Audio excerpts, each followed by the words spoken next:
Actually छात्र आंदोलन को लेके छात्र संसद का आह्वान किया गया था, छात्रों ने किया था, जिसमें कि प्रशांत किशोर जी का समर्थन प्राप्त था हमें। और एक काफ़ी ऐतिहासिक क्षण था जिसमें कि बहुत सारे 10,000 से ऊपर की संख्या में लोग वहाँ पे जमा हुए थे। और विधि व्यवस्था को ध्यान में रखते हुए हमने काफ़ी अहिंसात्मक तरीके से गांधी जी के मूल्यों को ध्यान में रखते हुए काफ़ी अहिंसात्मक तरीके से वहाँ पे अपने सारे बातें रखी। और छात्रों के बीच संवाद हुआ कि आपकी क्या क्या प्रमुख मांगे हैं, जिनमें हमने काफ़ी डिस्कशन करने के बाद ये निर्णय लिया कि एक हम मार्च निकाले वहाँ से शांतिपूर्वक गांधी जी के आदर्शों को ध्यान में रखते हुए चीफ मिनिस्टर आवास तक। लेकिन जब हम उस क्रम में हम आगे बढ़े तो बहुत बड़ी भीड़ थी और कुछ बैरिकेडिंग भी बीच में आए, जो कि लोग बोलते हैं ऐसा कि वो छात्रों ने बैरिकेडिंग तोड़ी, बट हमारी जानकारी में ऐसा कुछ नहीं है। लेकिन जब दिनकर गोलंबर के पास जब हम पहुँचे गोलंबर के पास जेपी गोलंबर के पास जब हम पहुँचे तो वहाँ पे सिचुएशन ऐसी आ गई कि प्रशासन ने बैरिकेडिंग कर रखी थी। तो हमारा मार्च तो किसी हिंसात्मक तरीके से था नहीं, तो हमने क्या किया, हम यहीं बैठ जाते हैं, ठीक है। उसमें कुछ ट्रैफिक की असुविधा हुई, लेकिन हमने ये ध्यान रखा कि एक तरफ की ट्रैफिक चलती रहे। उस बीच में क्या हो गया, पुलिस और प्रशांत किशोर जी के बीच में कुछ कॉन्वर्सेशन हुई। तो लॉ एंड ऑर्डर को ध्यान में रखते उन्होंने बोला कि आपको यहाँ से जाना चाहिए, क्योंकि अगर आप डायलॉग नहीं करेंगे तो कैसे बातें आगे बढ़ेंगे। तो उन्होंने अपने तरफ से ऑफर दिया कि 5 लोग की एक टीम बनाई जाए, जो कि एज ए डेलीगेशन के रूप में चीफ सेक्रेटरी से मिले। कल मुलाकात हुई थी ये 5 लोगों की टीम? नहीं, वो मुलाकात हो नहीं पाई, क्योंकि वो एक्चुअली वहाँ से छात्र जो थे कि उनके बीच में ये संवाद था कि हमें एक्चुअली वहाँ से लेके जाएँ उसमें। तो कुछ मिसकम्युनिकेशन हो गया था, बीच में बातें पहुँच नहीं पाई। प्रशांत किशोर सर जो वहाँ से निकले तो ये कम्युनिकेट करना रह गया या मिसकम्युनिकेशन हो गया कि वहाँ से जाने के बाद मतलब कि वो उनके साथ बाकी सारे छात्र चलेंगे या बाकी छात्र बैठेंगे। तो कुछ छात्र, बहुत सारी भारी मात्रा में छात्र उनके पीछे चले गए, ये सोच के कि प्रशांत किशोर जी जा रहे हैं, मतलब कि वो। और ये भी कॉन्वर्सेशन चला कि प्रशांत किशोर जी वापस जा रहे हैं, तो बच्चे उनके पीछे गए। तो 2 फैक्शंस में चीज़ें बटती हुई दिखी, बट उससे बहुत सारे छात्र मतलब कि नाराज़ भी थे। तो बाद में जब लाठ पुलिस की का बल प्रयोग किया गया, उसमें आपने तो देखा ही, काफ़ी वाटर कैनन का यूज़ किया गया, छात्र काफ़ी बुरी तरीके से दमन किए गए प्रशासन के द्वारा। तो उसके बाद छात्रों के मन में ये था कि काफ़ी जो दमन हुआ है वो प्रशांत किशोर जी के चले जाने के कारण हुआ है।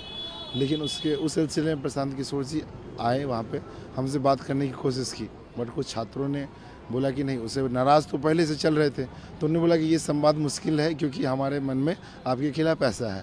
और कुछ बातें ऐसी हुई जिनसे उन्हें भी कुछ गुस्सा आया। उसी क्रम में जो हीट ऑफ द मोमेंट में कुछ बातें हुई, तो जो कि कॉन्वर्सेशन आप बहुत जगह पे देख भी चल रहे हैं, वायरल चल रहा है, तो हम उस मुद्दे में नहीं जाएंगे। बट हमने जब उनको सुना, जब उन्होंने अपनी बातें रखी, तो उनका पॉइंट ये था कि हमारा कम्युनिकेशन आपके सर तक, जो आपके रमांशु सर तक नहीं पहुंच पाया, जिसके कारण कि है हम कुछ गांधी सेतु चले गए और कुछ छात्र वहां रह गए। तो ये कम्युनिकेशन उनके द्वारा किया गया। तब जब हमने ये जब सुना तो हमने भी बोला कि चल ठीक है, मिसकम्युनिकेशन हुई है। और रमांशु सर का भी पक्ष अगर हम पूरा जब जान लेते हैं, तब इस बारे में हम अपनी पूरी स्थिति स्पष्ट कर पाएंगे। बट हमारा मुद्दा ये नहीं है कि कहाँ मिसकम्युनिकेशन हुआ, क्या हुआ। चाहे हमें जो री एग्ज़ाम है वो चाहे प्रशांत किशोर जी दिलवाए, चाहे कोई भी राजनेता दिलवाए, हमें उससे कोई इत्तेफाक नहीं रखते हम।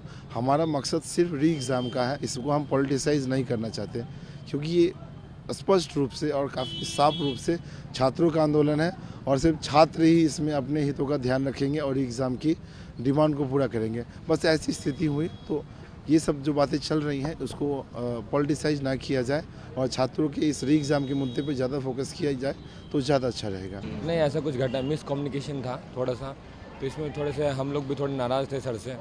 आपने देखा है गांधी मैदान वाला कि उनके जाने के बाद क्या किया पुलिस ने हमारे साथ, तो बस थोड़ा सा वही घटना को लेकर हम लोग वो थे। और माइक के अभाव के कारण जो साउंड नहीं आ पा रहा था, पीछे तक साउंड नहीं गया था, उसके अभाव के कारण आधे बच्चे इधर आधे बच्चे उधर हो गए। और कुछ घटना जहाँ पे उन्होंने सर ने बोला कि हम वहाँ पे बैठे हैं गांधी जी की मूर्ति के पास, वहाँ पे, तो बस यही थोड़ा सा मिसकम्युनिकेट हुआ। और कुछ अलग छात्र सब भी आए थे, अलग छात्र नेता सब। मतलब तो आपके आंदोलन में कुछ बाहरी लोग भी घुस गए थे? निकल आए थे वो लोग ऐसे ही, जो हर दिन आते हैं, कैसे हैं आप, ये हालचाल पूछने आए थे वो लोग। ये उसी के बीच ऐसा वीडियो वायरल हुआ होगा। हमारे छात्रों के बीच में तो ऐसा कुछ है नहीं, यूनिटी हमेशा रहती है। छात्रों और नेताओं के बीच कोई इस तरीके नहीं, ऐसा कुछ नहीं है। जो हो रहा है उसके बारे में क्या कहेंगे? वो तो आप देख रहे हो, थोड़ा सा हो सकता है कि मिसकम्युनिकेशन हुआ हो, थोड़ा सा इधर उधर हुआ हो। आपने हमारे जितने भी चेहरे उसमें से आपने किसी को देखा वहाँ पे करते हुए? आपने नहीं देखा होगा मैं भी। तो हम लोग हमेशा साइड रहते हैं ये सब चीज़ें, और हो सकता है कि अनदर पॉलिटिकल पार्टीज लीडर्स आगे अपना वो चमकाना चाह रहे हो, तो बीच में आकर के उन्होंने किया हो। हमारी तरफ से तो कुछ आज आप लोगों का डेलीगेशन गवर्नर से मिलेगा? हाँ, बोला तो जा रहा है 11 बजे के करीब उनसे मिला जाएगा, फिर चीफ सेक्रेटरी से भी मिला जाएगा सर से।